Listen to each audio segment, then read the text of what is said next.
প্রিয় কৃষক ভাই, আসসালামু আলাইকুম। আমি আপনাদের মাঝে ধানের কারেন্ট পোকা সম্পর্কে আলোচনা করতেছি এবং এর প্রতিরোধ সম্পর্কে।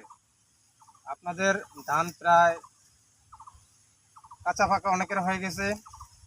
তা এই অবস্থায় কিন্তু প্রিয় কৃষক ভাই মনে রাখবেন যে কারেন্ট পোকা অর্থাৎ বাদামি ফড়িং অথবা গাছ ফড়িং এগুলো ধানের এই যে গোড়ায় একদম গোড়ায় বসে ধানের গাছ কেটে দেয়। তখন এই যে এরকম সাদা সাদা হয়ে যায়।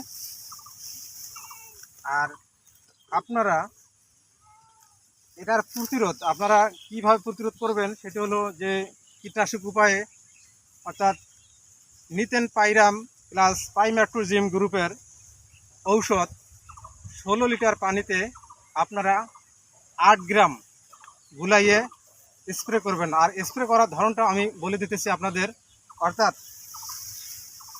3 থেকে 4টি সারি, 3 থেকে 4টি সারি, এই যে 1 2 3 4, 3 থেকে 4টি সারি। আপনারা জানেন যে মেয়েরা মাথায় যেমন তেল ব্যবহার করে বিলাই কেটে কেটে, অনুরূপভাবে 3 থেকে 4টি সারি আপনারা এইভাবে হালাই নেবেন, নিয়ে আপনারা স্প্রে করবেন।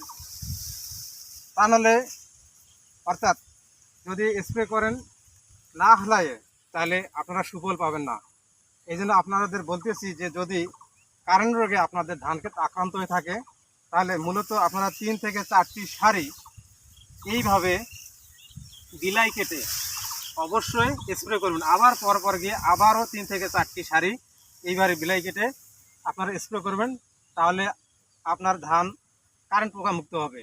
আর যদি আপনার ধান কারেন্ট পোকা ধরে থাকে অবশ্যই আপনাদের ক্ষেতের ওই নিচে যে পানি দেওয়া হয় এই পানিটা যেন অন্য ক্ষেতে না যায়, আর পানিটা অবশ্যই শুকিয়ে ফেলবেন।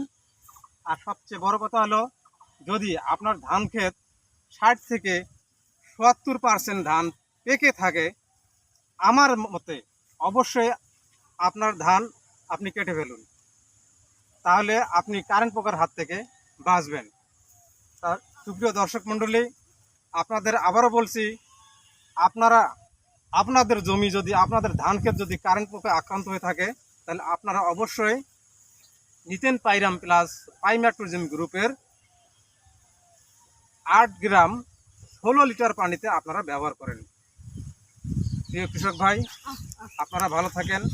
আপনাদের উদ্দেশ্যেই আমার এই ভিডিও। যদি ভালো লাগে অবশ্যই লাইক কমেন্ট করবেন, আর কিছু জানার ইচ্ছা থাকলে অবশ্যই ইনবক্সে যোগাযোগ করবেন। ধন্যবাদ। আসসালামু আলাইকুম। ভিডিওটা